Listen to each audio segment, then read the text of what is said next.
If you are looking for a behind-the-scenes look at solo shooting as a wedding filmmaker, then this is the video for you. Because in this video, I'm going to walk through an entire real-world example of me shooting a wedding start to finish as a solo shooter. And yes, that includes all the different parts of a wedding day, from getting establishing shots, bride and groom prep, the first look, capturing the ceremony, cocktail hour, the reception, and any other little part in between, showing what this process actually looks like by both capturing behind-the-scenes footage and actually showing the final footage that made the film, along with a lot, and I do mean a lot, of different commentary along the way. I will leave links in the description below for all of the different pieces of gear I use as part of my solo shooting wedding filmmaking kit. And now, without further ado, let's get into it. Alright, how's it going, everyone? We are now in the voiceover portion of the video, which, quite frankly, a good chunk of this video is going to be done in voiceover mode, just so I can explain what you're seeing on screen, because, of course, whether there was copywritten audio or just not so interesting ambient audio, makes more sense to describe what's going on than it does for me to just leave whatever audio was at the time and for you to figure that out. Now, if you do want to get to when the shooting of the day takes place, there are timestamps in the description below, and you should feel free to navigate in and around this video to go to any of the different parts you want to see. But I do want to talk about mostly my background with weddings and sort of the typical wedding workflow that I would utilize for a wedding like this, provide some context for what you're going to see throughout this behind-the-scenes video, and just give sort of an overall lay of the land of what you're going to see here. So what you're seeing now is me setting up my camera to shoot the first shots of the day. This will be establishing shots of the venue, and I'm going to use my Sony a7R V, the Sony 24-70 f2.8 G Master version 2 lens, and do this all on my DJI RS3 gimbal, which, yes, you're going to see a lot of a7R V and 24-70 G Master version 2 footage throughout the day, and that in and of itself is sort of a nod towards maybe my approach to shooting weddings in general. So let's talk a little bit about just my background in weddings and how this all came to be. So believe it or not, the very first time I picked up a camera professionally was for a wedding. This was in 2019, and I pretty much got asked at the very last minute to be a second shooter on a wedding, and this was at a time when I owned zero professional gear and really had zero experience using a camera. It was quite a comical experience just earlier in the day trying to figure out how to get some really basic shots and use the very standard gear I'd been given. I think at the time that was a Sony a6500, but really by the end of it, I had gotten a lot of the essential things that were needed for the final film, at least as far as a second shooter goes, and I think more importantly, it was the single experience that sort of led me on the path to doing videography, and then eventually photography a lot more professionally. So with that initial production company, I filmed weddings both as a second and third shooter, really for a little less than a couple of years. And I did get a chance to do a couple of solo wedding films during this time as well. In fact, there is one film on my channel that I'll leave a link to above and in the description below that you can check out. That was sort of a very early example of this, and maybe is the earliest or one of the earliest videos still on my YouTube channel to this day. But I reached my ceiling with that particular production company and then started working with my friend Terry here, who'd been a long-time photographer in the portrait, model, commercial space that was starting to get into video himself, and also just doing more wedding work in general as a photographer and videographer. And so I think we found a very good match between each other, being able to work together. And so that began in mid-2021. In fact, I have a video around a Cinetone footage that the first 40 seconds or so of that is actually one of the first weddings we did for a social media influencer, someone that was also on TLC's Say Yes to the Dress. So that was sort of a more important wedding that went well, and that sort of began our working relationship on the wedding front. Now, for context, the overwhelming majority of the weddings we do, I would say 80%, are really a photo and video combo where I am solo shooting as a videographer and Terry is taking photos solo as a photographer. Kind of a lean and mean team arrangement. Of course, we do weddings where we are doing photography only as a first and second, or videography only as a first and second, but this wedding is going to be very much one of these where we are each doing respective shooting solo. So really the main deliverable coming from what I'm shooting for the day is going to be a 4 to 6 minute highlight film. We do also offer upgrades for things like ceremony edits, reception speeches and toast edits, Instagram reels, so on and so forth. But quote-unquote shooting for the edit is a very popular concept, and so knowing what the couple is getting in advance will ultimately help me make some decisions throughout the day. I mean, the thing is you can crank shutter too. Like I know I'm gonna be cranking some shutter, like throughout the day. And I'll basically be doing that anyway, because if I'm doing stuff, I'm gonna be doing a lot in 60. So, you know, if I'm doing it in 60 anyway, it'll be already kind of, you know, faster. So yes, I'll put a speaker icon on screen as you just saw when you're hearing audio from my behind the scenes camera. But since we were just talking about settings between Terry and I, let's go over camera settings briefly. So yes, with my Sony a7R V, these are going to be the settings I'm going to use for filming weddings, and really, this is true across pretty much all of my Sony alpha mirrorless cameras. Now you'll notice there's a couple of settings values, such as for PP11, as Cinetone, and autofocus, where I've provided an asterisk there, and that's just simply because I can't go over every single setting or how I've tweaked some of these in particular to work within the context of my camera. That said, I do have a settings video for the Sony a7R V for both photo and video that I will leave a link to above and in the description below that you can check out, and that video certainly goes into more depth and detail what I do, say, for Cinetone to tweak it slightly, or the very specific settings I use around autofocus, at least when it comes to video. Alright, so as you can tell at this point, I've balanced my camera on the gimbal. At least that's what I was just doing, and I think I have my settings adjusted accordingly, so we're about to head out to now get the establishing shots for the day. Worth noting, you're going to see, of course, the venue here as we start to walk in and around. So yes, this wedding was done entirely in one single venue. I'll talk more about the venue and some of the interesting things there, but of course this affords us the ability to just kind of set our gear down in one common location, this being the main reception room, and we can sort of work out of there for the entirety of the day.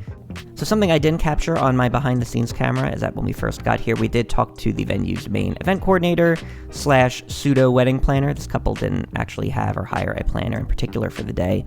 But this is important to do, not just to introduce yourselves and to make a good impression, of course, but to really get a feel for different parts of the venue where you should be shooting different things, what you can and can't do, to get a sense of the rules, and that's going to play into a lot of different things here, especially as we get into the portion of establishing shots. So let's get into that. So one of the first things you're going to see here in the parking lot for the venue is, of course, the vast sea of cars that we have here. This is definitely going to be an influencing factor on where we try to shoot things, what we can and can't shoot, and just kind of overall planning how we'd want to approach getting some main establishing shots for this. So this is the Running Deer Golf Club, for those who maybe are familiar with the deep parts of South Jersey, sort of Mike Trout country for those who know. And it is worth noting that this is a public golf course, so for anyone that's ever done weddings at a public versus private golf course, you might be aware of the different limitations you might face on the private side in terms of what you can and cannot shoot versus in the public course case where much more is certainly going to be fair game, I would say, compared to a private course, because this is the public, anyone could be there at any given time, and pretty much the rules of what you can shoot would apply to almost any other public space.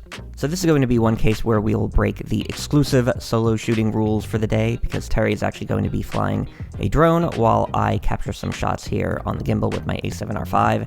And this is mostly because, number one, we have both of us that can do both things at once, so it's helpful for us to be able to kind of knock this out a little more quickly, especially if Terry finds that he doesn't need to get any photos in terms of establishers for something like this.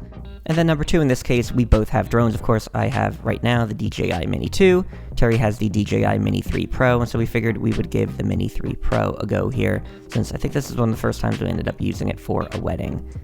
Now, as I mentioned before, we took my camera out here, and certainly before we took the drone out, we did ask the wedding event coordinator to ensure that this would be okay with them and would be all in good standing in terms of the venue's policies and everything. Very important to make sure you do that. You do not want to get reprimanded, especially early on in the day, for anything. But in terms of one common theme you're going to hear throughout the day, we had a lot of wind to contend with, so realistically, we didn't actually end up using the drone as much as we could have or maybe wanted to, so that is something you'll definitely get a sense for as the day goes on. So now we are getting some establishers. You can see here, I'm just trying to do some smooth pans and tilts here with the gimbal on the sign. In particular, trying to make sure that I am framing out the cars and sort of any unwanted things in the shot as much as I can here. You'll notice Terry is flying the drone as I'm doing this, but that is not of concern to me, because again, I'm really just trying to frame out the sign here, and of course I'm not really worried about any audio or noise that would come from that. So one example of a little push-in shot here, as you can see, and then once you take that into post, what you can do with a push-in shot like that. Can't avoid the cars fully, but as much as I could. So as I get the inverse of that shot, which is a pull-out motion, one thing to keep in mind here with the little contextual information that you see towards the bottom left of the screen, yes, you're going to see a lot of 4K 60 frames per second footage, but bear in mind, this is all going into a 24p timeline. So, of course, if you're seeing a clip at 100% speed, you're seeing that 60 frames per second footage sort of conforming to 24 frames per second, just maybe a little less motion blur given the shutter speed you have to shoot it with. But if you're seeing it at 40% speed, you are seeing that pure slowed down version of the shot, which I will say, if that doesn't make sense to you necessarily, I have a couple of videos around slow motion footage and how to slow things down properly and sort of the formula behind that, which I'll leave a link to above and in the description below that you can check out. In this case, we're just waiting for Terry to land the drone here. Really, a lot of these shots we didn't end up using much, but we had pretty much figured we had reached the point in the day where we had captured what we needed to at that part of the venue, and so it was time to move a bit closer. So as is going to be true in a lot of wedding cases, communication is key. You're going to hear in a second here. Terry and I just strategizing around how we want to shoot the main venue here, given all the cars. Is there a good shot we can get of this without cars? I'm trying to think. This front, the front of the building. I was gonna say, that might be the spot, honestly. Now, sometimes at different wedding venues you have a number of ornate elements you can either focus on to help frame up your shots or to maybe just get specific shots of themselves, whether that's a fountain or different statues or a very large portico to fit multiple cars under. This one didn't really have that in this case, and so we were just sort of trying to find the best location we could get a clean shot of the venue from. Yeah, I mean, this is actually not a bad shot. Yeah, this is not a bad shot. So in this case, we found our one clean location where we could get a shot from without too many cars being in our way. As you're going to see here, in this case, the venue is a decent amount lengthwise in terms of its overall proportions, so I think something just like a main pan shot works fine here. So in this particular case, more than just getting an extra shot or two, because sometimes you really can never have enough B-roll, especially depending on if the couple ends up wanting a longer length film, which sometimes these people make adjustments at the last minute. Really, as you just saw there, if you notice people or different objects getting in your shot that you don't want, don't be afraid to start over and take it again. Can't really prevent people from walking around here, it is a public venue, but of course, you can always take an extra shot or two. Doesn't hurt to do that. I want to get from this side. So in this case, I've gotten at least a basic shot of the front of the venue. Now I want to try to get something where I can frame up that main entranceway a little bit tighter and maybe get something unique here. Again, it doesn't look particularly fancy or anything, but figured you could get that main peak where the windows are, maybe capture something different there. So in this case, I did want to get just a clean shot of that, in case we wanted it for any reason in particular, but I also did want to get a little bit of activity, at least in terms of something that would take place in the front, so had to wait a little bit, but eventually had a golf cart come along, and so that was enough to give it just a little bit of something, again, if you want to show a little bit more of the ambience of a golf course. Now in this case, I did mention that we didn't end up doing too much drone, mostly because of the wind that was occurring throughout the day, and just there's only so many places you can fly it without being in the way or potentially putting the drone at risk of golfers and or golf balls. But these are a couple of the shots that you're seeing here that we did end up getting with the drone, that Terry was able to capture, and so we were able to get a decent amount of ambiance, at least enough to do some basic establishing shots with the drone here. Of course, you could reverse these if you want, maybe to show a slightly different approach. Either way, mission accomplished. Alright, and so now we've reached a point where we've captured everything that we can think of that is interesting or noteworthy from the front of the venue here, so it's time to walk around to the rear and get a better sense of sort of the golf course related B-roll that we can capture from the sides and rear of the venue. Now again, one of the other benefits of being at a single location all day is that you don't actually have to capture these different establishing shots initially in the morning or right when you get there. In fact, some of the B-roll that you're going to see was actually captured a little bit later in the morning, just when we had some additional time, but combining them into one just so we don't split this video up too oddly. That said, if you're doing a lot of location hopping, I would say typically an outdoor or sort of main establishing shot of that particular location is going to be a key thing, and that might be your one attempt to get it. Now here in this case, we're just getting some B-roll of the actual golf course, some of the more intriguing parts of the course, at least that I can tell. Again, just some smooth pans here, running across. Looks pretty nice overall. Also nice without any people. Now, of course, one thing that's always going to make a shot interesting is just being able to compose something with one of the main techniques I like to use, which is, of course, foreground, subject, background. So in this case, we have our little bushes that are the foreground, we have our actual subject, the golfers, and we have the background, the trees. And this is a case where you could use this B-roll in 24 frames per second if you wanted to, but might be equally interesting in 60 frames per second. Again, this is the advantage of shooting in 60. You give the editor a lot more flexibility than if you were just shooting in 24 frames per second. Would be further cool if maybe parts of the wedding party were actually golfing here in the morning. They didn't in this case, but something also to definitely capture if you can. Now, of course, because this venue had an outdoor ceremony location, and at least a part of that, or I would say most of it was set up already, this was a good opportunity to capture some parts of the main ceremony location.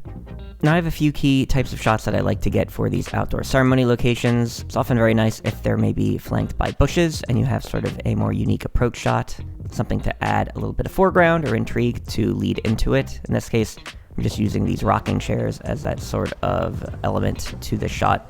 Now, one thing you might notice in some of these picture-in-picture shots, which are straight out of camera, is that, hey, these look a little bit different or off compared to some of these shots with a little contextual information in them that look a bit more final. And that is simply because, mostly when it comes to getting a shot out of camera, I'm not always trying to get necessarily 100% perfect.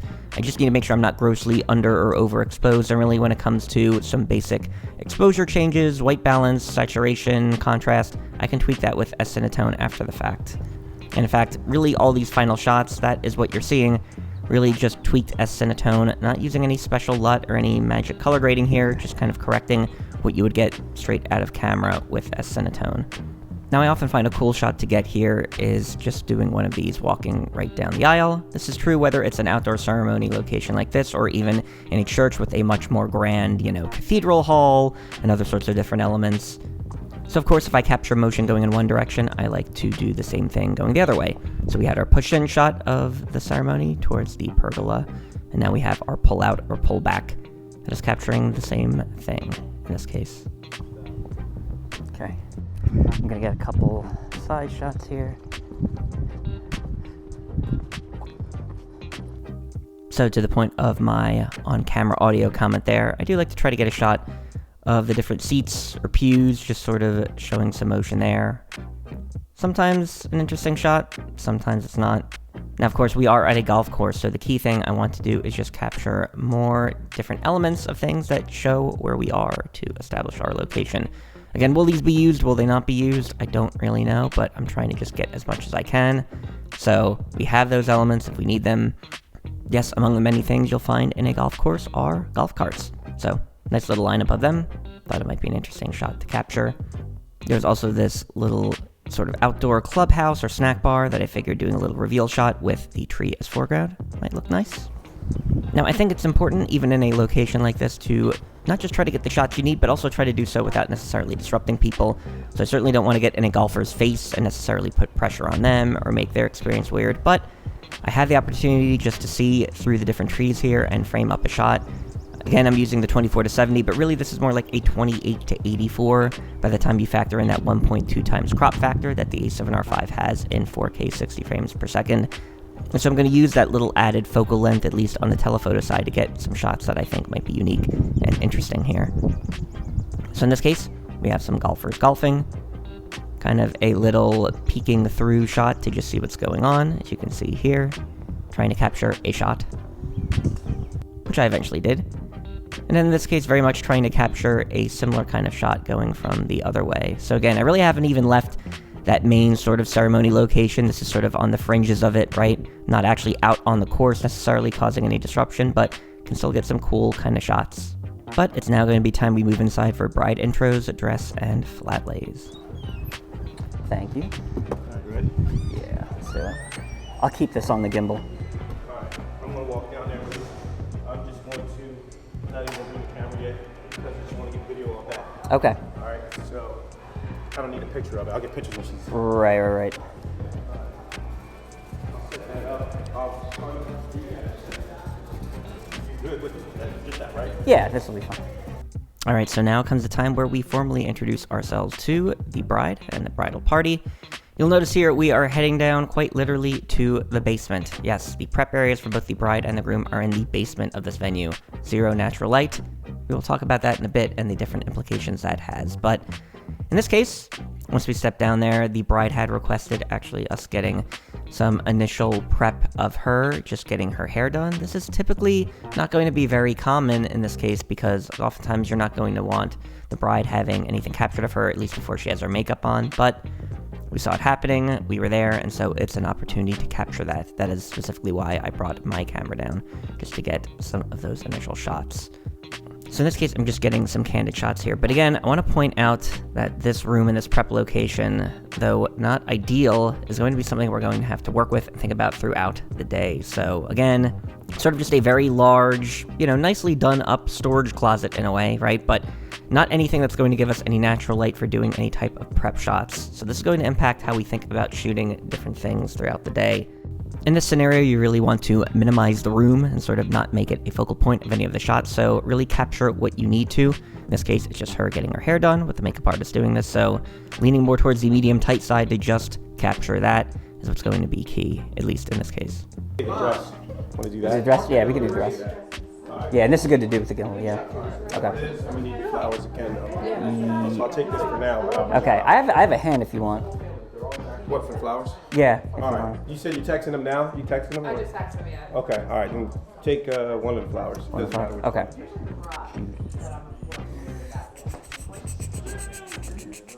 I'm gonna steal this one. All right, won't drop it. Won't drop it. Where are you go? Are you gonna be upstairs? Yep. Tell them to go upstairs. Yeah, I'll be upstairs. Yep. Okay, I'm not gonna have to steam it. It ain't gonna fall. Alright, and so since we figured we had a good amount of time before the bride would be ready to actually do more formal prep shots, we figured this was a great time to get the dress and the flat lays, as you're going to see. So yes, you're going to also notice we're going to be doing a lot of stairs throughout the day, up and down throughout the various parts of the venue. Again, we had scouted what we thought would be a good location for this earlier in the day, but even still, as we're trying to sort of debate and find the best spot, this is an ongoing conversation. They'd be, yeah. Nah. I was gonna say the little piece around the couples table, but even then you have to move the table and it'd be tough. So this room, I think, is. Oh, they're it. Oh, look at, see? They've already thought of it. They've already, yep. We want to flip it. What? Oh. Hanger, right? Yeah. Okay. Wait. Which is annoying, but they put it on wrong, right? Here, hold on. We could have got more flowers. I am going to get more flowers. Okay. You flip the hanger.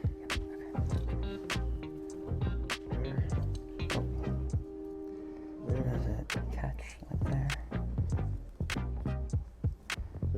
That should be. Yeah, I'm trying to just find where it catches, which I think it's in there. So, as you heard, this little side room, which is a bar that ended up getting utilized during the reception, is a perfect little location, not just because it's very minimal, but has sort of a nice look to it. You have a dedicated hook right on the window there, so almost as if it were made for this sort of thing, which perhaps it was, but figured this would be a good location to start with some dress shots. Now, as you're going to notice here, once I start, I want to move some of this. And so yes, if and when you notice different things in the way, make sure to get them out of the shot. Again, there's going to be cases where you'll be more or less intrusive in doing this. No one's in this room. It is just going to be us in here shooting these dress shots. So in this case, a very simple thing to be able to notice what is getting in the shot or what could be potentially in the shot, clear it out. In this case, it's just some of the different things from the bar. I'm just bringing it down to the counter or shelf below to get it out of the frame. Now here, as you can see, I want to start with a wide shot of the dress. Certainly be able to get that, because folks want to see the whole dress in that case. These are just going to be some basic pans and tilts with the gimbal, though one thing to really notice here is that, by design, we are utilizing just natural daylight, just white balance towards natural daylight. So yes, even though we have these lights that are in the shot, we intentionally don't want them on because we'd get some mixed color temperatures, and that would make the shot actually look worse than it would in this case if we had them on. So here, kind of playing with an interesting sort of approach shot to come into the dress, so starting wide, getting tight eventually. See, it looks a little clunky when you're shooting it, but take that, slow it down in post, and you have kind of a cool shot concept idea Not the first time I've done this, but don't always get to do it often. Now in this case, again, you'll notice earlier when we took the hanger and flipped it around to make sure the text was correct. That is important, specifically as you get tight on the dress. I want to capture that. Definitely an example of where I would say the minor details make, or at least can make, a major difference in some cases. Oh yeah, so this is going to be... which one is this? Is R5? Okay, same place either way. So typically shooting, media, format. Then you're good with... Yeah. Okay. Yeah, nothing on there. Even if it was, it's already all backed up. Yeah. And if it's not backed up, then it wasn't recording. Okay, and then you are set to drive mode. Let's see, we got... So you're shooting raw, you're shooting compressed. Okay, yeah, should be good. Alright, there we go. These are gonna be good dress shots. Yeah. These are gonna be some of the best dress shots we've gotten in a long... We got a perfect spot for it.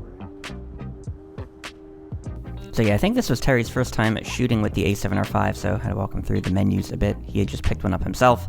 But yes, shameless plug for my settings video. Definitely check that out. Now here you can see, again, foreground, subject, background. Light is our foreground, dress is our subject. And we have the shades and whatever is coming through the window as the background. Kind of a very cool shot idea. In this case, if you get it one way, that was maybe the tight version of that shot. I think it's worth getting an additional angle. So maybe involve a couple of lights in the mix. Try getting that same shot again with some different elements crossing or sort of going both ways in front of the dress. Again, just utilizing autofocus here and touch tracking to make sure that we're focused on the dress as we pan across it. And you'll see what kind of shot idea you can get from something like this. Again, I would say, especially for a venue where you only have so many options for capturing dress shots, I would say this location worked out pretty well, and something that we were fairly happy with. Now in this case, we also tried a couple of different things. This technique of sort of holding flowers in front as foreground works probably a lot better with photo in this case, but Terry had gotten some of these from the photography side, and so I figured I would attempt to get at least some of the same shots through video as well, just to see how they would pan out. So again, slow, simple movements here, knowing, again, that these can be slowed down in post even further, but I think these would also look okay in 24 frames per second without any slow motion introduced. But, of course, slowing it down, you're able to get even a more dynamic look with a shot like this. What else? Did it have anything else? Like what else? Flowers, what, shoes? Flower shoes. I mean, if we're thinking, yeah, the main flat lay, flower shoes, invitation. If there's like perfume or something like that. Any other type of necklace or jewelry. Yeah. Okay. Alright. That kind of stuff. Camera. So once we're done with the dress, we started thinking about, as you just heard, all the different things we're going to need to accomplish the flat lays, which is one of the other key details you're going to get, at least in the earlier part of a wedding day. Of course, we talked about a lot of different things, but there was one piece we didn't mention, which you're going to hear now. You came with rings. You want them? Yeah, just the rings. And she called them to bring it. I don't know if they didn't come over for it. We don't really hear the friends out there. Oh, that's why. Okay. Okay. All right, yeah, just the rings. With this. Yeah. So in this case, back to the basement to get the additional things we would need for the flat lays, and as you just heard, we will be able to get the rings as well from the groomsmen. One thing that you're just definitely going to find if you're doing a wedding at one of these one-stop shop venues is, yes, expect to do a lot of back and forth. You will get your steps in for better and worse, but one thing to also keep in mind is, of course, lend a helping hand. So you notice when we first brought the dress up, I grabbed a little bouquet of flowers. And in this case, Terry's going to grab some things, whatever he can, and I'm going to grab some things as well from my end. I have my camera with me just in case. If I had a tall stool, like a ladder, I'd use the wood table. That's what I was gonna say, right? Like I'd use the wood table because it's we'd need to get a chair or something or a. yeah. It's I nice. Still will, because I like it because of the natural lights there. The lights going to get lights, yeah, because it's up to us. Right. So I'm going to just start organizing them anyway. So I think I'm not going to put this on there because it will clash. So I'm going to put that there. I mean, I'm not going to put the jewelry on there. Right. I think it will clash. All right. Rings can go in the invitation Yes. if you want, but right. Yes, rings. We'll put that there for now. And you feel free to move whatever you want. But I'm gonna do this, but flat, and then I'm gonna crop it. Obviously, I'm gonna crop here to here. Okay. And I'm gonna crop there to there to get it. So it's just a matter of if I'm gonna go long. I'll do some this way, so it's a square. Yeah. And then I'll do some this way, and then try to go. Okay, long. that's a good idea. Yeah. So for now, waiting on them. Let's get a chair. Yes. I'm gonna have to take it out of there though. Put them together. Okay. The pink does not go, but I'll do it for the shot, I guess. Yeah, it might be, her ring is good. It might be, I don't know if it's gonna be kind of tough to see his, because it's like black on black. Yeah, I'm gonna take it out also. I would say, yeah, if we do one where they're out, then I think we're good, yeah. But that'll be good for a lot of them. And I want to do one on top of the flowers, like Okay. You know how I do.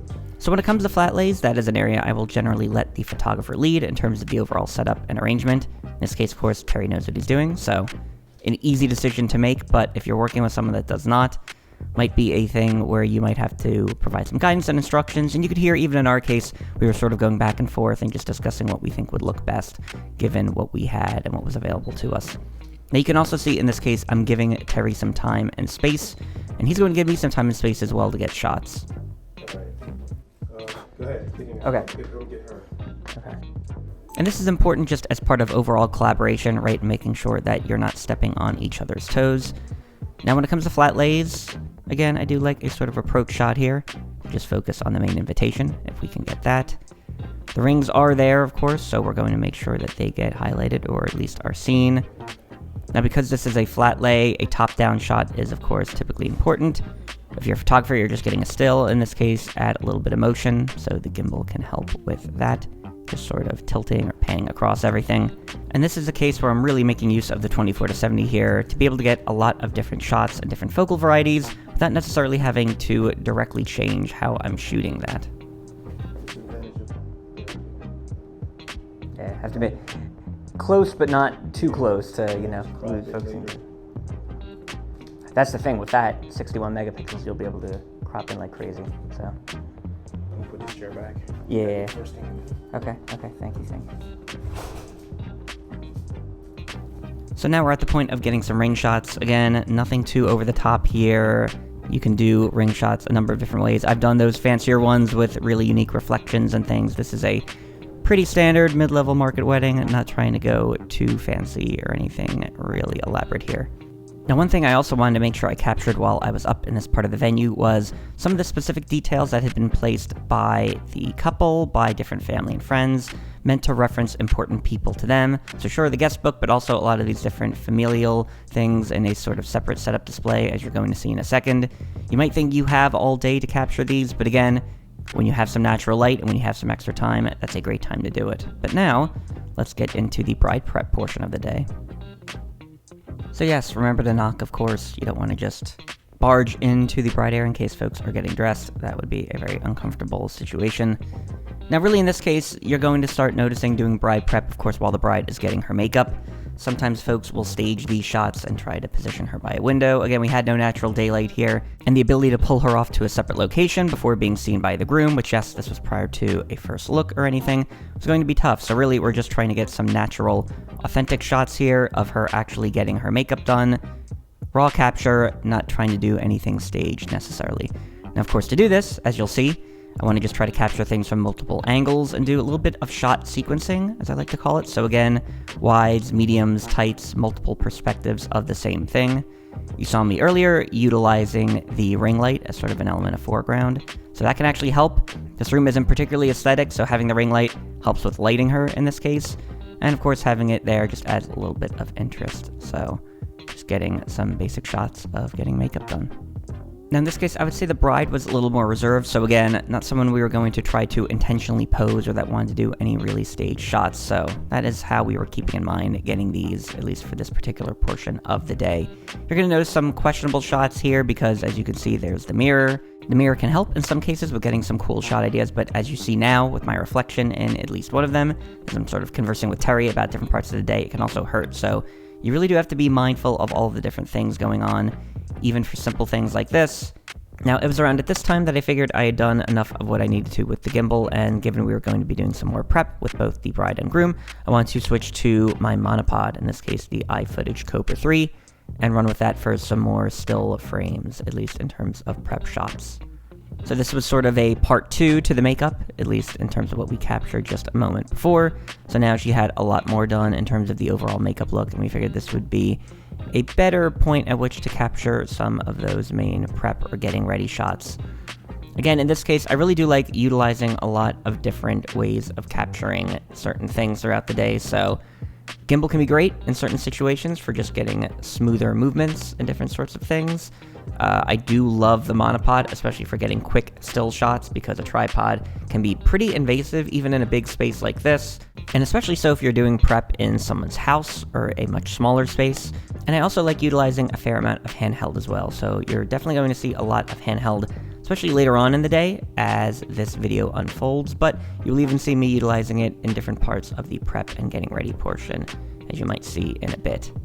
So when it comes to getting shots with the monopod, again, I'm looking more so to get still frames, something that looks like it was taken on a tripod, but again, could introduce a little bit of movement, whether that's a pan or a tilt, and just get a different kind of shot than I would get with a gimbal, where I'm really trying to get maybe at least a little bit of motion out of it. Maybe not always, but at least a little bit. So here, as you can see, just getting a basic tilt shot where our ring light is foreground again, making use of that. And again, you'll notice Terry and I just having a little bit of space between each other to get shots, so when his flash fires off, gives me a little bit of time before I can capture that same moment. You might have to talk to your photographer briefly if you find you're clashing there. I got that. But I'm thinking like when I'm not sure, because are they getting change? Because if people are getting change, then I gotta wait. Yeah, then we have to wait. We'd have to wait till that's. Which if they are, then we might have to come back. Which we can. That's fine. So we'll do it after they're changed. Okay. So yes, in that case, we took another little break, and then we came back to get some more B-roll. In this case, just getting some of the bridesmaids, again, in their natural element, trying not to focus too much on what's in the room because it's not particularly aesthetic, but just getting them in some natural moments. I'll tell you when to do it for video, so just hold for a second. Just go ahead, do a couple buttons, or however you want to do it. All right. Thank you. All right, ready? Yep, go ahead. Yep, go ahead. All right. So in this case, getting some dress shots here of the classic buttoning or zipping of the dress, which they actually had a little bit of difficulty doing. So this is a case where really 60 frames per second can come in handy, because you can do as much as you can and get as much of the process as you can before it got weird and there was a bit of a struggle. There's another mirror. Okay. Okay. Let's see. Was it Give me bathroom? 1 second. Bathroom? Let's see. 1 second. Girls. Now, of course, It's like a whole length one. Well, let's go in there. Okay. Go ahead. Go ahead and smile. So in this case, just trying to capture as much as we can, given what's in the room and what's available to us. So yes, some shots of the bride looking at herself in the mirror. Yes, some shots also of getting her veil put on her by one of her bridesmaids. You might have to remind folks to introduce a little bit of movement, just because without that, of course, as a videographer, you don't have much of a shot. And as you heard me do, and as you're going to hear Terry do in a bit, don't be afraid if you need to tell folks to smile or just give them a little bit of a visual reminder of what you're trying to capture, because sometimes they might forget. smile. Yeah, be happy. You gotta tell me. I'm gonna keep telling you to smile. Yep, be happy. So sure, some folks are going to naturally know to smile or pose themselves well, but for those that need a little bit of adjusting, give them a hint. But now let's get into Groom Prep. Now for those of you wondering why there might not have been any champagne bottle pop or any necessarily bridesmaids reveal or anything like that in bride prep, this was just a more reserved bridal party. So the groomsmen definitely were a bit more animated, but as you can see, just to start with some of their prep, I like to sort of be a fly on the wall, just capture things as they're happening, and say in one particular case, the father gave the groom, his son, a giant cigar as a wedding gift, and so long as I'm there and I'm at the ready, I'm able to capture it and get some shots of that. Okay, we are rolling. Go ahead, keep going. Cool. Okay. Here, if you want, go ahead and stop and face me to do the vest. Maybe we'll undo a couple buttons.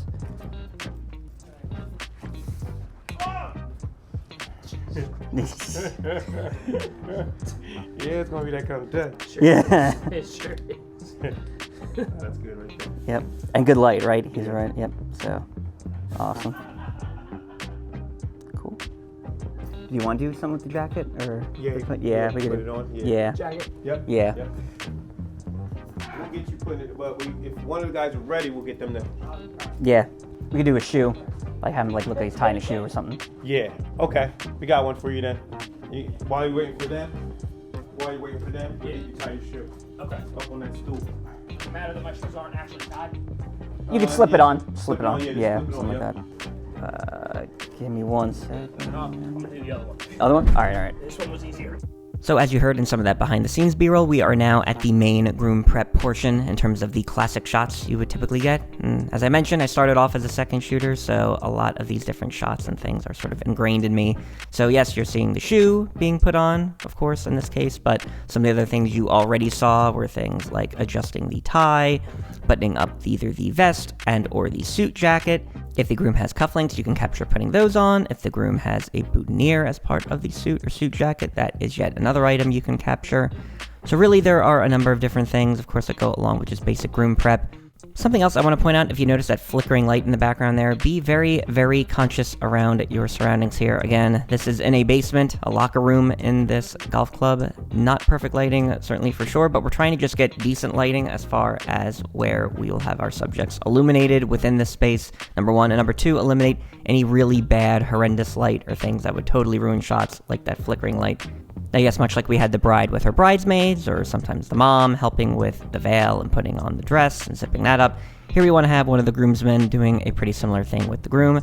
So in this case, just helping put on the suit jacket and get a little shot of that. Sometimes this is the father, sometimes this is the best man, sometimes it's just an arbitrary groomsman, as I believe was the case here, so that's something really your photographer should also be keeping track of, and especially if the couple or the family provided a shot list that you're supposed to be going off of, so something to keep in mind. But in this case, just be there to capture it and give each other space in doing so. So because we had some extra time here, we figured this would be a good time to get some groom portraits. Again, notice that horrendous flickering light, which fortunately doesn't come across in the actual main shot, but definitely something you're going to want to keep in mind. Now again, even though no one wants to actually shoot bride or groom prep necessarily in a basement without any natural light, we actually ended up really liking at least this particular location for the groomsmen, because you had some really nice leading lines in this sort of alcove in the locker room where we could just capture the groomsmen in their element, having a drink, relaxing, doing a little particular toast, as you're going to see in a moment. Again, just trying to frame it up in an interesting way so that we're keeping in mind those different leading lines, making the shot look a bit more interesting. Now, I didn't shoot B-roll of this necessarily, but when we first entered the room, we did notice a couple of things we ended up clearing from this area just to make this suitable for taking photos. So removing some magazines from this table that's behind them, clearing out some of the unnecessary stools and things that you see the groomsmen sitting on, so those that weren't needed were out of the shot. So again, something to be said in terms of sort of prepping the room when and where you can for getting a shot. Now in this case, again, I would also say definitely lean on the photographer to help with staging some of these, really when it comes to different shots of bridesmaid, of groomsmen, and you're going to see this more so in the portrait portion of the day. That is really the photographer's bread and butter with trying to set those shots up and get all the different people together, get all the different matches and pairs of folks that were requested by the couple or by the couple's family. It's seldom the case as a videographer that you need to explicitly worry about that, but bear it in mind. So, of course, in this case, just capturing the main toast here by the groom. Again, utilizing that 24-70 to do some shot sequencing, because without that, well, it would be a lot more difficult. But even beyond that, because Terry is on a 24-70, at least for this portion of the day, we're able to match each other in focal length and sort of really cover the same areas both on the photo and video front. And yes, doing this all in 60, so we can slow things down if needed. Alright, so now let's take a little camera prep break. On there. Right. But for now, I can still stay with the one. Although what I'm going to do is, so I'm going to do 70 to 200 at the back. I'm going to do the 50 in crop mode, so 75 on the side, like getting, the bride angle, like the, like from the third, like from the side. Okay. And then I'll do 24 to 70, maybe in crop mode, although from 60 I won't, but it's already kind of crops in, but I'll do 24 to 70 on either handheld or gimbal. Okay. So while we had a little bit of downtime before the first look, this seemed like the perfect opportunity to prep additional cameras and audio gear, not just for the first look, but actually for the ceremony. And as you heard, that was just Terry and I going over some of the different ceremony angles and shots that we were anticipating and expecting to be able to get, and how we would maybe cover that ourselves to just ensure we're not in each other's way and that we're getting all of the different shots and angles that we think we would need.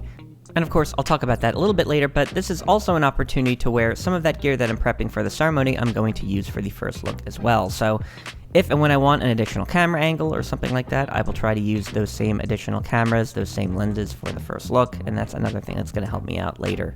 Now, as important as it is to be focused on that particular part of the day, it's also good to start thinking and planning some other things you might be able to do, which you're going to hear a little bit of right after this. The other thing I was thinking too is that I forgot, but good for us to think. So like, first look, grab, couple, do some portrait stuff, right? If we can too, if we bring them back in, if they do come back in, to pull them over into one of those side rooms, right? Get some shots in there. So in maybe a subtle way, that was sort of me going over the fact that our prep shots were what they were. I think they were actually okay for the groom, but nothing too remarkable for the bride, and so we really wanted to make use of any additional time we had to get some good quality shots of the couple doing different things, getting them out in good cinematic lighting or by nice window light. And so that separate prep room that we were in, getting some of the dress shots, the flat lay shots, that seemed like a good location that we could also utilize for the couple later, which you'll see it will take a little bit of time for us to get them back there, but we do actually end up getting them back there to get some additional shots. Now, of course, part of prepping things for the ceremony also entails audio, so I'm going to start working on the lavs here as well, in this case my Tascam DR10Ls. You will see me set these up towards the end of this sequence. I can get the lavs mostly ready to go too, so they're one step closer. So 50 and the 70 to 24 to 70. 24 to 70, I'll probably have to set around 24. They'll leave it there for wide shots, and then running gun. Let's see. And the 50 is good in here too, because like with the low light, like when it gets darker, yes, you know what I mean? That's why I want the 50 anyway. Yep. That's been the key, like especially when we get these dancing things and with the lights and everything, that's really like, okay, pays off. Again, always constantly communicating, talking about different things, different ideas we have, what gear we should be using for different things, and making sure that we're on the same page. This is particularly important, I would say, also if you're in a first and second shooter situation, to make sure you're getting maybe different focal lengths and varying up your shots between the two of you. In our case, in terms of solo shooting with each of our respective areas, we're actually looking to more so make sure that our shots and our focal lengths and the gear we're choosing is more so alike than different, just to be sure that we have coverage and, we're capturing all the key moments and we're doing so relatively evenly. So one of my favorite sayings about weddings is the fact that essentially all weddings are different, and yet all weddings are really the same. And so as a for instance, you might have thought back to our time doing prep there and said, well, wait, didn't the couple have any vows that they wanted to read to each other or anything specific there? And in this case, the couple actually did not. Again, you might have wondered why we didn't pull them to a side room, but we noted that there are going to be some challenges there, and really the bride in particular didn't want to focus too much on any sort of unnatural or inorganic prep shots. So really different couples want different things. In this case, Terry knew the couple and really the bride particularly well beforehand, so it's helpful to know what they were looking for and what was going to be important to them, and so cover the wedding with what's important to the couple.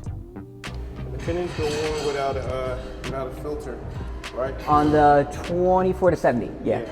But it won't go on the... Not the 70 to 200, or the 50, or the 50. It won't go on the 50 without it. Right? Yeah, not that So ring, right. this is going to be my main one here anyway. All right. Now that was just a little discussion on ND filters, neutral density filters, and which ones at the 82mm filter thread variety actually fit the different Sony lenses. Terry and I both shoot on Sony, at least this case. Now I think I did touch on this briefly, but at least when it comes to most wedding work, I am oftentimes cranking shutter, rather than necessarily worrying about ND filters or trying to get the perfect motion blur. And again, that's often because I'm shooting in 60 frames per second, and some of those clips might end up at proper motion blur once slowed down. Some of those might end up getting played back at 24 frames per second, and so even in that case, they wouldn't necessarily have the most organic motion blur. For certain projects like commercial work, I will definitely place an emphasis on getting the proper motion blur for different shots, but for weddings, I will go with convenience. Alright, so now that we have a lot of our gear set up, let's talk about the first look. So I didn't have my behind the scenes camera rolling here, so what you're going to see for a lot of this first look is sort of the spare angle that I had set up on my A7S III here. Really, when it comes to first looks, I would say maybe somewhere in the neighborhood of 50% of couples that we end up shooting weddings for do them at this point. In a lot of cases too, it also varies as to, is this a first look between a bride and groom, first look between the bride and her father, first look again between maybe the bride and her different bridesmaids, so not something that's always an essential thing, but certainly if the couple wants to do it, something that we want to make sure that we capture. Now again, this particular location was one that we got from the main wedding event coordinator in terms of saying that this was a good place to do it, where you have the main sort of open expanse of the course as the backdrop for it. Now if Terry and I were covering, say, just video or just photo as a first and second, doing a first look, we might camera block this a little bit differently. When we tend to do this as just solo shooters, we really do it sort of run and gun style, where Terry is rolling just with a single camera to be able to capture it, and I'm going to maybe utilize 2 cameras, as you're going to see. And I'll explain that in a bit, but one thing you're probably noticing even now is the wind is definitely a factor here, so take a listen.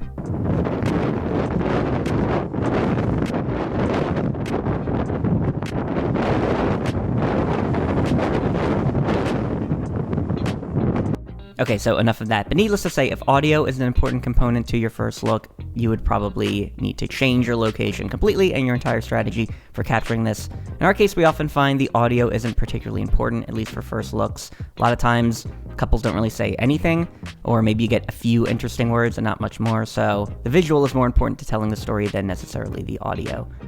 So as you're going to see in a moment, we have a couple cameras at play. You see, this is my handheld angle here that I'm utilizing with my a7R to mostly track the bride and just organically capture the moment as it happens. And then I have a static camera here capturing the groom who's waiting. That is my a7S3 on the 70-200 f2.8G Master version 2. Still on the 24-70 on my a7R. As you can see, we're just getting the couple staged and ready to take this. So I often like getting a sort of static shot of the groom waiting. Again, this is a case where when we've done just video or just photo, we try to get maybe an over-the-shoulder shot to ensure that we get the couple as they directly turn around. In this case, we're really just trying to capture the moment as both of them and trying to get it in the most organic way. Now you'll see I'm going to turn this safety camera here to more directly face the couple. So it had the groom, it had the bride walk up, and now it has them more directly facing that. And then really for the rest of it, I'm going to just focus on my main a7R angle. So we first let the moment organically happen. Then you'll see Terry essentially move in and just trying to get shots, and that's when I start to follow him around, and we're trying to capture the moment as it unfolds. So as you can see, groom definitely had a reaction here, very much in awe of his bride, and Terry's moving around, and I am moving with Terry to capture this. So again, making sure we are out of each other's shots, but also ensuring that we give each other enough time to kind of capture the moment at that particular angle or focal length before we move around and capture another one. So you'll see easily, again, I'm shooting in 60, but I'm getting a good 5 to 10 seconds of each of these moments, each of these shots. This is helpful for being able to put a story together and capture a little moment just out of this first look angle. Trying to very much capture this from all 360 degrees of where the couple is, just to see if there's a slightly better shot or angle from one end than there is on another. And again, worth noting, this is completely not staged, just all organically playing out, so really nothing you necessarily have to force on the couple. If it happens, it happens. So just to see what this looks like cut together in a sequence, we have our groom just standing there. We have our bride who's getting ready to approach him for the first time. We have that actual approach shot, again, from the a7S3. And then we have the moment as it actually unfolds. Again, could capture it a lot of different ways. There's, again, a lot of shot sequencing at play here. Many shots that could fare well on their own, but also many shots that work well together in a sequence. So some folks will go through a few different first looks and try to stage the perfect angles and shots. But yes, even as a solo shooter, I think you can capture this run and gun style and get the moment organically as it happens. So now let's talk about couple and family portraits. Now this is typically something I think in a lot of cases that's going to happen, usually after the ceremony, a lot of times during cocktail hour, or at least maybe in that between period between the ceremony and if and when cocktail hour starts. In this case, we happen to have a good amount of time before the ceremony started, and so we figured while we had the time, it made sense to try to knock them out. Now again, this is typically going to be another case where you are following the photographer's lead, oftentimes getting shots together in different ways. So again, maybe the couple has a particular shot list that they want to capture in terms of their own portraits. Also an opportunity to capture shots with the maid of honor and or best man, if the couple has them. Kind of a similar tying point to what we saw and talked about in the prep portion of the day, where you want those folks sometimes also playing a role in terms of being able to help the couple get ready. Now some of these shots are frankly going to be kind of boring and just filler, maybe not even used in the video for the most part, but definitely see if you can play around with a couple of cool ideas if you have the time, such as what you're going to see here. That's perfect. And I was like, where'd that come from? Oh man, that long hit the concrete. I said, Yeah. right here. As if I'm not out of God. Give me the right down. Let's go back here. So let's put you right here, right about here. All right. Now the glasses. Yeah. All right. And then these two can go to the side, but slightly back. Yep, and then slightly back. Andrew, if you want, I'll back. You know what? Turn around. Keep going. Go all the way back. This is for the video. This will be cool. So, Andrew, if you want, if you're here and you pull back. Here, That's exactly what. Yep, you know, yep, yep. The leading line. There. Okay, All right, okay, there. okay. Yep. Hang yep. on, I gotta. This line? Yeah. I have There to you go. compose And it. you're in. I gotta. Back, get- slightly back. Yeah, slightly back. Yep. And then you can get it a little tighter if you want. Yep. Okay, give me 1 second. Smiling. Smiling. Video. All right, and then. So yes, even portraits with other folks as part of the wedding party or family, they don't have to be necessarily boring. You can get some different ideas to try to play with different shots if you have the time. More. Okay. Let me get a little kiss again. One, two, three. You gotta look at them. No, I'm not looking at them. Yeah, It's awkward. I want to see them kiss. Yeah, you gotta look at them. Cause she did. There we go. There we go. There we go. And yes, laughing, joking, having a good time. Keep spirits up, of course. Now, yes, you're going to see, of course, some walking shots on the golf course, on the main green. That's always going to be a classic shot for something like this, getting the couple walking. You really do want some key or showpiece shots that would make, obviously, something like a highlight reel, something that you know is going to show the couple in their best light. Definitely make sure you get at least a few moments to capture shots like this, because you never know when the weather might turn or when you might have less time later in the day. Excellent. All right, now you can kiss slightly. You stay on that side. You stay on this side because the wind's blowing that way anyway. So yeah. Good. Worth noting, as with other parts of the day, as we mentioned earlier, know which parts of the golf course you can and cannot go on, just to ensure that no one gets in trouble here. Also, of course, use the sunlight and the natural light to your advantage here. A lot of times photographers are going to have a keen eye for how to position folks in and with light, though you should be able to tell this as well and at least maybe help guide and instruct in different times if you need to, or if you need to find a good space just to capture someone outside. A lot of people like getting the dress kind of dropping shot for a photo. Not sure it ever translates well to video, but that didn't turn out too bad. Now when it comes to the family portraits and the overall wedding party shots, I would really just keep it fairly simple for cases like this. Of course, if you have a couple of shooters, this is a case where first and seconds can get different looks. Maybe someone goes wide, someone goes tight from a side angle. Really in this case, I'm just sort of mirroring Terry and getting different shots here. Again, Terry's being conscious of the fact that I'm capturing things for video, so you can see some shots like you just saw beforehand where bridesmaids are doing different reactions and getting different moments for video. But some of these are simply just me capturing the actual photography portraits. But again, you have shots like that where you have the couple reacting, and that's kind of cool. Doing some push-ins, pull-outs. You'll notice here in this case, light kind of shifted on us. We're dealing with some sort of harder light here. I think it still works, just something to keep in mind, but if you have some opportunities to play with things like negative space or sort of that side shot where all the heads are close together, play with it, but really overall with time constraints in the wind, we are dealing with that, so I would say really just keep things simple and to a minimum and get what you can. You never know what might turn out well. Alright, so before we get to the ceremony, I want to take a quick past midpoint video break here just to mention a couple of key points. If you like this video thus far, please feel free to leave a like and subscribe to the channel if you have not already done so. Also, if you have any questions or thoughts around what you've seen thus far, please feel free to leave them in the comments below. Do you like behind the scenes content like this video? And do you want to see even more maybe around wedding filmmaking or even wedding photography? You letting me know what you'd like to see will help guide this channel's future direction, and you sharing this video with others will help support the channel overall. And of course, as you can imagine, long-form videos like this are a joy to make and a great resource for others, but they do take a considerable amount of time and amount of resources to do, so anything you can do to support this and let me know what you'd like to see will help going forward. But without further ado, let's get back into the video. Alright, so now we have the actual ceremony. So you heard during my camera prep earlier the fact that we had already discussed and established what these angles were going to look like. In this case, I'm just setting each of these angles up. This is really the safety angle that'll be at the back of the aisle using the A7S III and the 70-200 f2.8G Master version 2. Once I'm done setting this particular angle up and really getting the settings of the camera dialed in correctly, I'm going to bounce over to the other angle, which in this case is going to be my A7 IV and the 50mm f1.2 G Master. Now, one of the things I didn't capture behind the scenes footage of was placing the lav microphones on folks. In this case, I do place a lav microphone on the groom, really oftentimes just tucking the pack in their pocket of the suit jacket and placing it somewhere on the exterior of the suit jacket itself. Of course, if the groom isn't wearing a suit, could instead place it on their tie or directly on, say, a button-down shirt, maybe in between where the buttons and the points of the shirt meet. and in this case also placed a mic on the officiant as well. For the bride, I usually take either the groom or officiant's mic, boost that 6 or 9 decibels, and that gives me the audio I need for her, rather than having to worry about getting her laved up and concealing all that. Also, yes, if you're wondering, still going with the A7R5 and the 24-70 f2.8G Master version 2 here, at least in terms of a handheld setup for the ceremony. We'll still be able to catch it, but you just know it's going to blow this way. Yeah. Nothing to do about it. When we get up here, I'm probably going to... This time, I'm definitely going to get in front of people. Okay, yeah. My shot. So if Which- they're right there, I'm going to get right here. But I'll do it with the 70, so I won't be right here. Yeah. I'll probably be like a little bit off. It's a good distance too, so I'm just 24 to 70. So, well, I got a slight crop because I'm in 60, but that's 24, that's 70. It should be, you know, once they're actually sitting, right? So that should be, so assuming bride's on that side, right? It's getting her, right? Officiant and then groom and like the whole party there, right? Okay.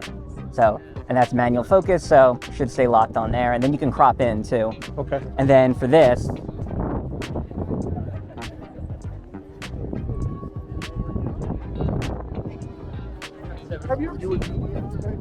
more center, right? Okay. All right. And so I'll definitely make sure I get plenty from on this side too. Okay. Now, I often like to get some shots just of different folks sitting as they're waiting for the ceremony to start, just to get different parts of the guests and those folks there, whether in 24 frames per second or in 60. You could choose to do that later in post. But ultimately, as you heard me going over with Terry, I just want to strategize a little bit, usually with photographer, to make sure we're not getting in each other's way, and from Terry's perspective, that we're capturing what we need to. Now, once you actually have folks starting to ascend down the aisle, this is when you can start to capture this. Now, for this ceremony setup, the venue is really wider than it is longer in this case, so really sticking with the 24-70 on my main camera handheld was a good move. That worked here in this case.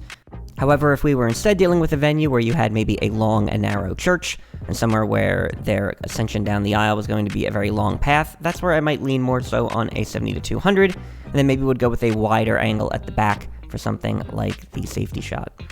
Now again, in this case, as you can see, I do like to keep this main camera still in 60, and that's just because with folks coming down the aisle, you might have a moment where you might want to slow it down a little bit. That said, for those other side cameras getting the other shots of the ceremony, I will often keep them in 24 frames a second, as it's rare you're going to want to slow them down, although fun fact, you can certainly keep the shutter speed the same on those cameras so you can keep exposure consistent if you do want to make those things line up a little better. Now, of course, if there's one shot to get, it is the bride coming down the aisle, of course. A lot of times, also good to quickly get a groom reaction in this case, which I had gotten sort of in between. I didn't show it here because it just wasn't really anything noteworthy, so it didn't end up getting used in the film, but something to also capture if you can. This is the other benefit of having a zoom here, because you can get a few different shots. As you can see, once the bride comes down the aisle, Terry and I are going to peel off to the side here and capture sort of the main handoff when the bride is handed over to the groom to begin the rest of the ceremony part. Now you can also see where we are in proximity to the other camera angles at this point, which we're going to circle back to in a bit, but we just want to make sure that this moment takes place, and of course I can continue to capture this handheld and get some nice close-up shots while I'm at least here for this particular part of the ceremony. Now that might compromise one of your other camera angles, at least temporarily, but that should be okay. Again, all these cameras are going to be rolling throughout the entirety of the ceremony. All of the newer Sonys, of course, don't have any 30-minute recording limit, so they can just keep running and going. But now, once I've gotten that, I'm going to actually start to circle around to the other cameras I've set up already and start to frame those shots in a bit more specifically, right? So at this point, this is where I'm going to go and make sure that focus is set properly. This is where I'm going to make sure, say, maybe if I want to crop in a bit, either with a zoom lens or a camera that can do APS-C crop mode, that's when I'm going to do that now. But I want to keep those shots typically wider when it starts, just to make sure I am capturing the couple and the main portion of the ceremony, and that there's no risk or any chance of me missing it, because you never know where folks might end up standing or how they might position themselves, despite how you may have thought they would do it, or how they might have planned to do it if they did a rehearsal or something like that. Now in this case, the officiant actually forgot to tell folks to sit down, and this or other little mishaps like that, like folks standing in the wrong spot, or perhaps even entire portions of the ceremony being forgotten, can happen. But that's why you're there to just reframe angles if and as you need to, and adjust on the fly. Also, a reason why for these safety cams I use manual focus, just so other people don't throw them off. Now at this point, I'm going to bounce around and get different shots, but mainly hang around the center aisle or so. And again, I've already communicated with Terry. I'm going to link up with him so that we get some shots towards the end of this, but I also know where to go to make sure that I'm not in any of my other shots, and Terry knows this as well. Now this was an extremely short ceremony, 10 minutes start to finish, but here's a little sample of what this looks like. Megan, do you take Nick to be your husband? Do you promise to be loving and caring? To comfort him and protect him, honoring his respect throughout all the events of your lives together? I do. Nick, do you take Megan to be your wife? Do you promise to be loving and caring? To comfort her and protect her, honoring and respecting her through all the events of your life together? I do. Nick, you may now kiss your bride.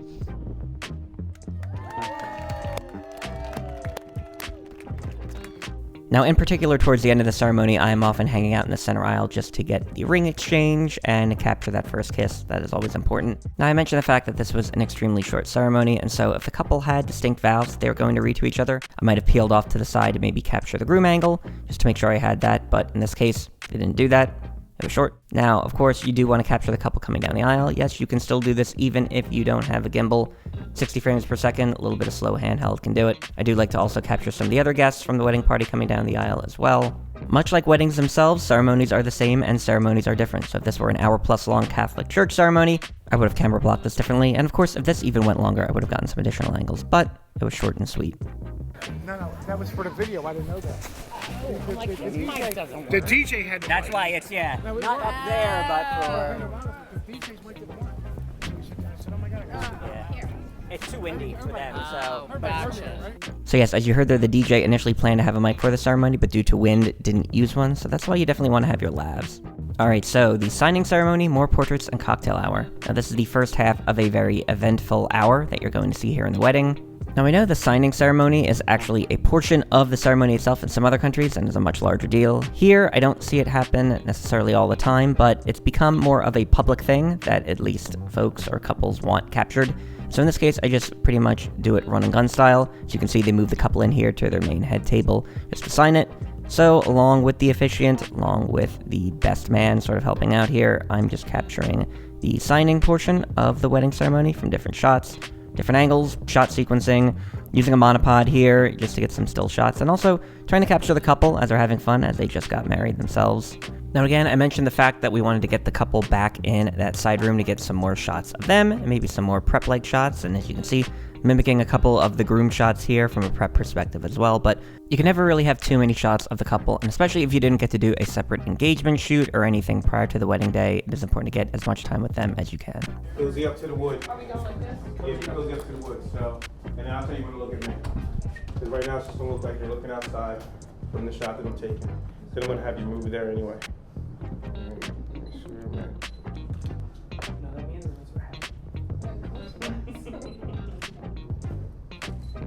Straight out like you're looking out the window. There we go. You don't have to yet. Let me see where I'm at. I'm taking this off. Go ahead. So again, just making use here of 60 frames per second, because of course, 1 second of 24p footage could instead be 2.5 seconds once we slow that down. And again, just making use of some natural daylight while we have it. Now I want to try something else. Put your hand at the one that's at the, so come over here. Use this whole little crevice right here. You come over to, you put your hand on top of his. So his hand's going to go down, your hand's going to go on top of his. Yeah, so we see right. Yeah, there we go. Yep. And I'll move this out your way, Andrew. Yep. Look at each other. Okay. Give a little kiss now. Yep, Don't matter kiss. now. Good, don't matter still. Give it, no, that's too quick. Yeah, nobody's watching. I'm not sure how many of these shots ended up making the final film, but it's definitely nice to be able to have some extras to pull from. Nobody's watching at all. Put your hands out here, closer here, so I can just get them just extended on purpose. This is just You gonna got be the club ring in full view. There we go. Let me, here, I gotta, hold Can on. we do it the other way around so my wedding ring is actually in the picture? Yeah, we get that. Alright. We get that one. We get that one.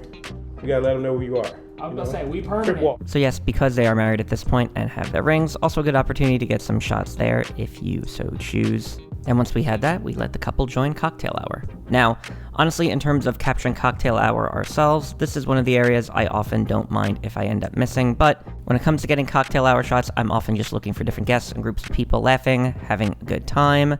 If I can find unique shot opportunities with foreground, I'll try to utilize that, but there weren't really too many in this particular case. Of course, if I can find the couple actually engaging with their different guests at this point, that's also a good shot to get. But really trying to be a fly on the wall for at least cocktail hour things, not trying to get up in people's business or be too invasive there. Now, there was a particular guest that wanted me to capture this frog that was of special significance to the family. I didn't know any background or backstory on it, but didn't ask any questions and captured it. It's worth noting to just be nice and considerate. Don't say no, you're there to capture things, so be helpful. Now in this case, it was also good that we were capturing cocktail hour because this was a moment when the couple and some of their wedding party decided to, well, have a little bit of fun, pick each other up. And I think the fact that we were there and able to capture this and just present for that part of the cocktail hour was definitely important. So again, something to be said for even if you have what are seemingly unimportant parts of the day or things that you think you can miss, to at least have a camera on you or near you and just be at the ready to capture something, whether you think you should be needing to capture footage during a particular time or not. You never know when a moment might take place and when it might be helpful to get a shot, because moments can happen at any point in time.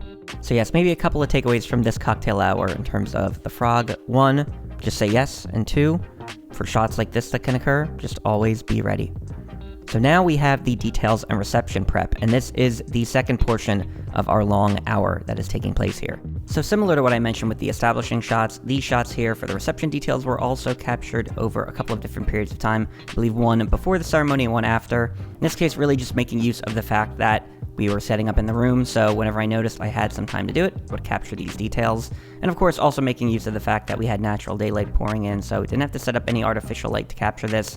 Could utilize active, steady shot, stabilization, and 60 frames per second to just get some really quick shots, slow them down in post. Really, in this case, I'm just looking at a number of different things. Of course, all the table details, items like flowers and other parts of different floral setups, things like the guest list, as you're seeing right now. All the little elements that were set up by either the wedding planner, if there is one, or just that the couple wanted and explicitly purchased for their day. Yes, you see this projected sign. You will notice that it looks out of focus. That is not me. The actual projection is out of focus.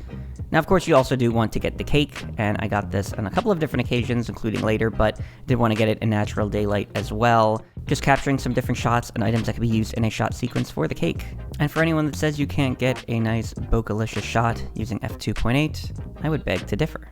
Alright, so we are now at the core point of what I attempt to get done during cocktail hour and really prepping for reception, which is mainly setting up audio and setting up lighting. So right now you are seeing me putting batteries in my Zoom H6 recorder.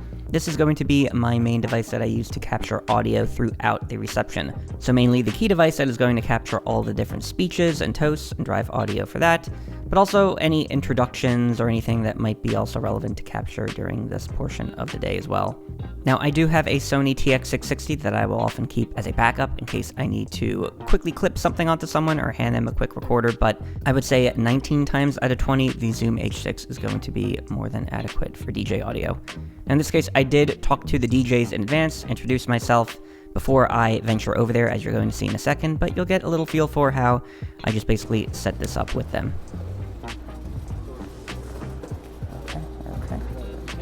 At a perfect time. Awesome, awesome. Thank you. And I'm about to do a quick run for you. Perfect, perfect.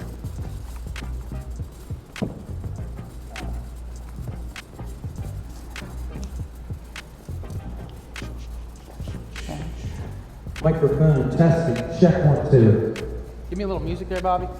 So I usually like to make sure, of course, that not just the speaking microphone, but also that they play a little bit of music and I can adjust levels accordingly. I'm usually aiming to get somewhere in between -18 to -6 decibels, knowing that I don't want this thing to clip. This is 24-bit audio in the Zoom H6, so I want to leave myself a little bit of headroom. It is trivial to add a little bit of gain in post, but not be too low. Now in this case, I'm using an XLR connection just coming from the mixing board, which was the DJ's preference. I will actually often go from a power speaker if I can, just to be later on in the signal chain, but I also do have 1/4-inch connectors, RCA connectors, and pretty much I am at the ready to connect with whatever they need. Awesome, awesome.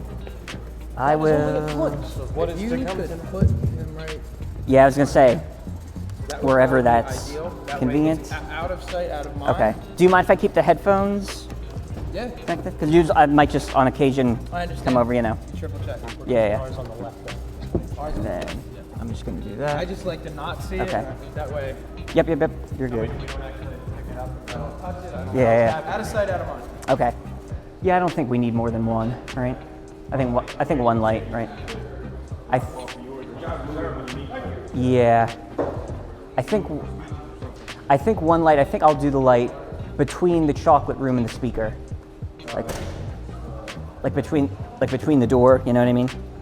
So now that our audio is set up, which, as I sort of noted over there when I was by the DJ, I will often leave a pair of headphones just so I can go and quickly, maybe a few times throughout the night, monitor things and make sure all the levels, all the recordings are as I expect. We can now move on to thinking about lighting, which, as you just heard me talking with Terry and sort of strategizing here, I am starting to plan on setting up the lighting for the reception. Now, let me just talk a little bit about why I end up using a light or artificial light for the reception and the difference that this can make in certain environments. So of course, most receptions are going to take place at night, and oftentimes these rooms are going to be dark. In fact, they are sort of designed to be in a darker, more moodier sense to where you have the lighting dimmed. Some of these rooms, of course this one has a lot of natural daylight, but some of these might not have much daylight at all. In fact, I've done many receptions in rooms that have zero natural light coming in, no matter what time of the day you're filming in them. And really, in many cases, a lot of DJs, they might have some very basic lighting setups, maybe a little party light or two, or a little sort of multicolor effect light, but this is not going to be anywhere near adequate to actually illuminate the couple if and when they're on the dance floor. It's not going to illuminate any of the guests as they're dancing, and of course when it comes to the actual speeches or any toasts, it's not going to really be a setup that would be conducive for lighting them. So the difference in having a light for just making your shots look good and not having to sort of ridiculously pump ISO or go f1.2 for everything that you're trying to film is going to be key, and I would say it has been a big difference ever since I've started doing this as part of my wedding filmmaking process. Now, as you see here, I am setting up the Aperture LS60X. I actually do often bring two of these, and will sometimes make a judgment call as to how many I'm using. In this case, I would say it's a smaller venue, sort of a mid-market wedding, so I figured I could get away with one, and that is what Terry and I were talking about earlier when we were strategizing. Of course, if I were filming a wedding at a larger or luxury venue or something to that effect, I would often do two, and just place them diagonally from each other. You'll notice when I talked about where I was going to position this, I often do try to keep this near and around the DJ. Again, I will check in with them before I do this just to make sure it's okay, but oftentimes it will easily blend in with whatever their setup entails, and in this case can often just kind of sandbag it down or use a Matthews boa bag in this case, just to make sure the light and the light stand are secure, because of course we don't want this thing getting in folks' way as they're walking by or in a common area where this thing can easily get knocked into or tip over. I've had a couple of close calls over the years with that, and you definitely want to avoid that at any and all costs.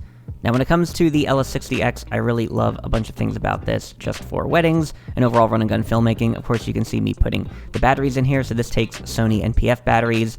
It could do V-mount as well and or be powered through an outlet, but I really do love these NPF batteries. I can often find that I will get by with a wedding with just a couple of these for the entire duration of the wedding. I'm not going to keep the light on the whole time anyway, which I'll talk about in a bit. And of course, the fact that this light has side-to-link control, like many of Aperture's fixtures, means that I can easily control this remotely from my smartphone, so that makes it very easy to adjust if and when I need to. Now in this case, you're going to see I'm going to position it on a light stand. This particular light stand is the Manfrotto 1004 BAC. And I've come to really love this stand, not just for how small and compact it can get once it's folded up, but also for the fact that it has a really good amount of height on this. So I can easily get this, I would say, in the 8 to 10 feet range. I think I can go up to 12 feet. I don't often go to the max, but do want to give it some height just to make sure that the light isn't going to get blocked by anyone or anything unintentionally. So here I'm just checking the lighting to see what the levels are, to see what this looks like, making sure that the lighting is in a good position, that it's hitting roughly the center of the dance floor in and around the DJ.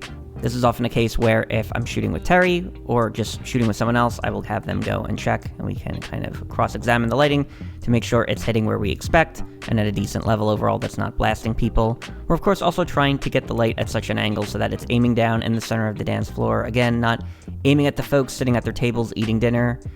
You'll notice, of course, we also use the barn doors with the light just to shape it a little bit there, so that should help. Ultimately, again, I can always adjust the color temperature, I can always adjust the intensity if needed, but in this case, running at 60% intensity at 5600 Kelvin, and I think we're in pretty good shape overall. And when all is said and done, and we've got our light set up, it is now time for the reception. Intros, first dances, and speeches. So, as you can see here, we're just getting ready to capture the main reception intros.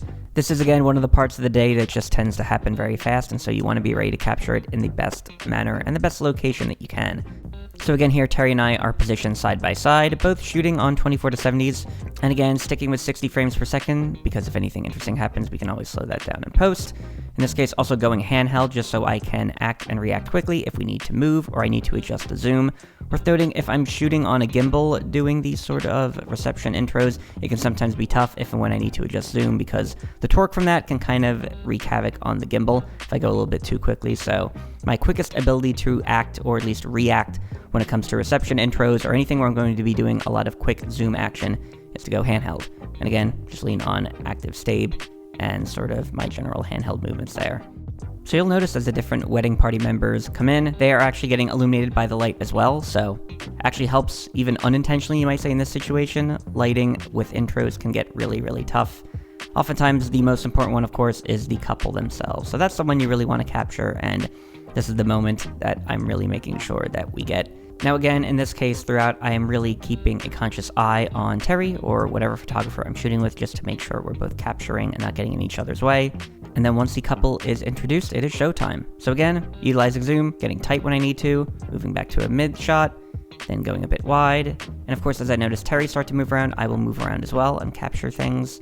Again, I'm in 60 frames per second, so those moments can always be extended if and when I so desire. Now, a lot of times, again, much as those intros happen quickly, things will often quickly move into what are the first dances. And of course, usually the couple having their intro will mean that the couple will then have their first dance. So again, in this case, because we're not doing a full reception or speeches edit, at least in terms of what the deliverables of this wedding were, I'm not really concerned about fully contiguous shots here. If I were, I probably would have camera blocked this with a couple of cameras, so maybe a wide on a tripod somewhere, and then my angle might be more so a gimbal, maybe getting a medium tight, or maybe the gimbal going a bit wide to medium, and then having a slightly tighter angle on a tripod.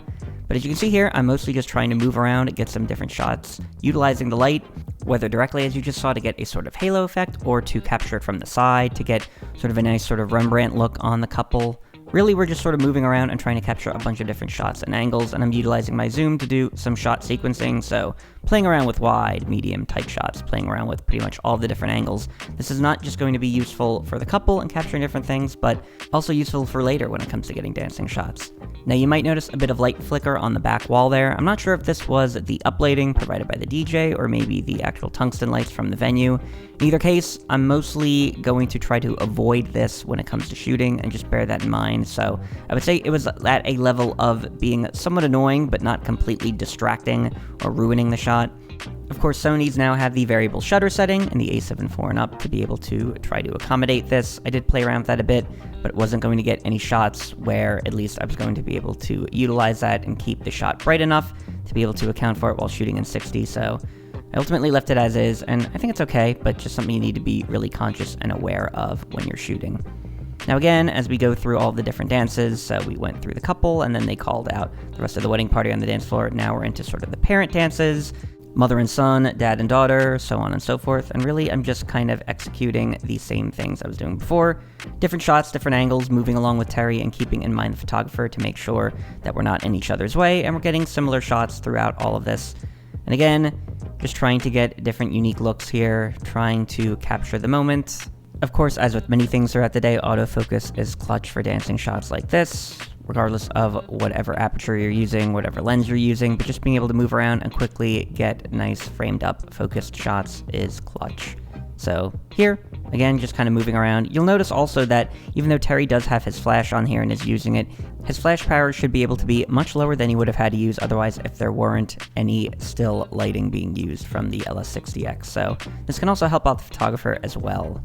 Now, in this case, the dances are done, and so now we're actually moving on to the speeches portion. And again, this is going to happen very, very quickly. So again, coming in clutch from Terry helping, I'm going to take the light, and because most speeches, at least in the weddings I do, tend to be done at the head table, and we really don't tend to argue with that or try to do any fancy positioning with that, especially in a wedding like this, I'm going to take that same spotlight we were using to illuminate the dance floor and bring it over to illuminate the couple and the speaker, right where the head table is.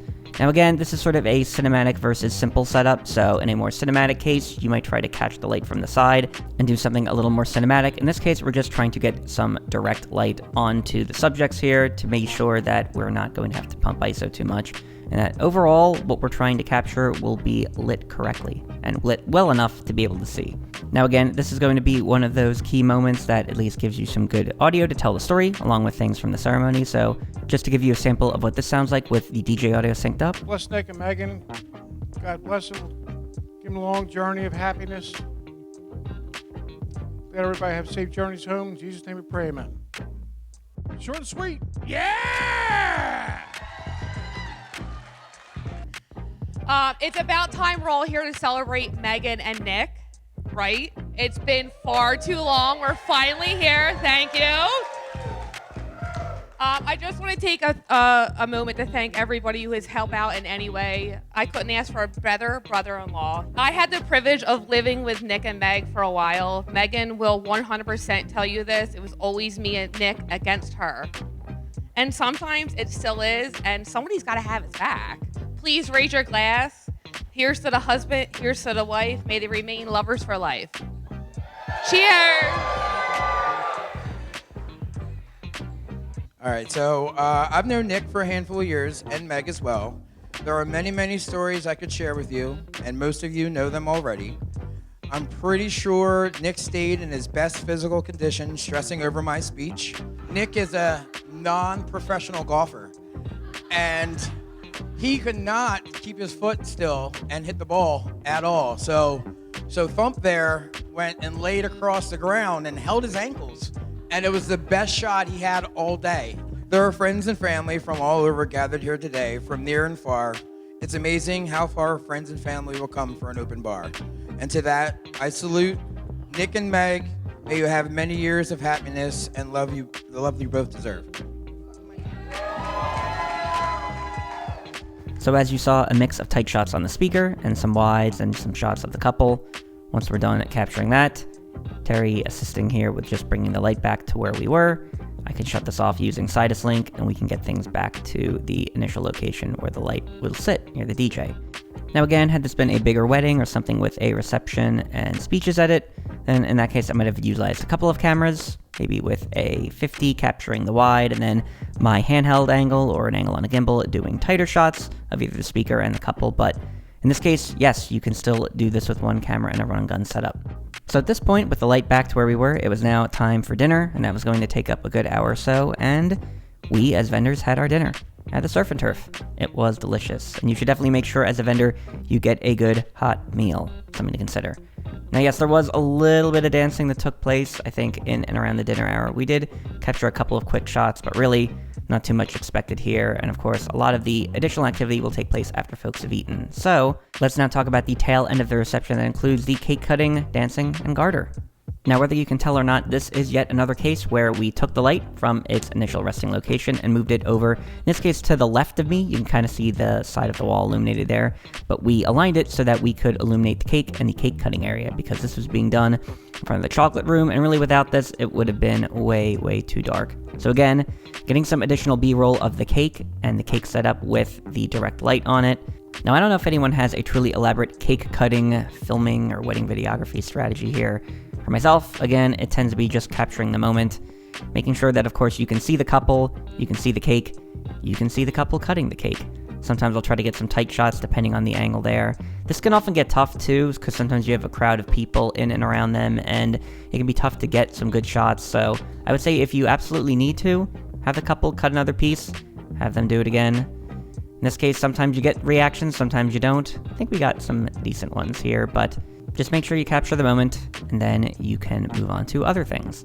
Now, when it comes to the main dancing shots of the night, I didn't really capture much behind the scenes other than this clip you're seeing here, just because it wouldn't have looked very good, but I do have some general strategies for shooting dancing footage that I figured I would talk through. So again, you're going to see me lean on 60 frames per second, just because this footage can look good slow, but when it goes fast, can also convey a very different sort of energy and look.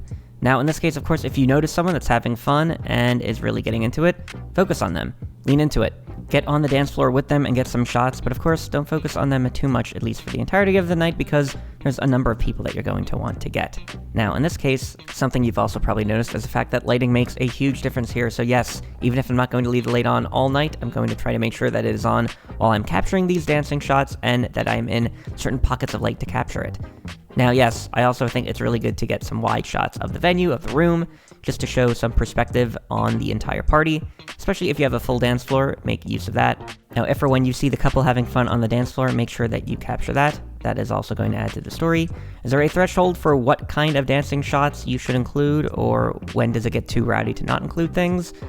You can be the judge of that. You can certainly gauge the wedding and the wedding party here, and again, play with different fast and slow motion footage. I always think it's good to get a few shots of the DJ. I have a few key shots I like to get just to make sure you show them having some fun. Remember that if the dance floor is full, almost any type of shot can look good, but if you're dealing with a not as crowded floor, I would definitely try to lean into medium and tight shots, just to show specific things to make it look more crowded. If you can play with foreground elements, that can look pretty cool, like this little party light here. Also, have a backup for if and when you need to get some more low light. So I have the A7S III, I have the 50mm f1.2G Master, and I could shoot in 24 frames per second if I needed to, but in this case, I didn't have to. So now we have the Garter, and this is something that I would say I don't often see in a lot of weddings still today, but when you have it, capture it. So again, shooting 60 frames per second, just trying to capture the moment organically as I can. Again, we have the LS60X kicking and providing some light here in the center of the dance floor. We've of course specifically positioned the couple such that they are in the center of the dance floor and that they're illuminated, and again, we can see this. Again, not looking to do any contiguous edit here, so just trying to capture different looks, so wide shots, and then of course just focusing in on the moment if and when it happens. And of course, once he actually gets the Garter here, which he does, because we're shooting at 60, can slow that moment down to make it a little more epic. And really at this point, we've captured what we need to, at least in terms of this particular part of the wedding. Now again, in some cases you might have something like a sparkler exit or some grand exit for the couple. This wedding did not have that. So really we just had a little more dancing footage, which you'll notice again, kept the light on, got a few more different shots here, at least when the floor was crowded and we had an interesting song going on. And hey, if you're the type of shooter that likes to get out on the dance floor and have some fun with the wedding party, now might be the time to do it. And so that is a full behind the scenes look at wedding filmmaking as a solo shooter. Now hopefully this video has been of some help to you. Feel free to leave a like and subscribe if it has. I have other behind the scenes content around approaching gigs and content around wedding filmmaking on this channel that I will leave a link to above and in the description below that I would definitely encourage you to check out. Would you like to see more around wedding filmmaking and or wedding photography on the channel, or any more behind the scenes type of content? Again, let me know in the comments below, because there are certainly more things that will be on the way. For now, and to wrap up what is now the longest video on my channel thus far, that is all I have to say, so thanks for watching.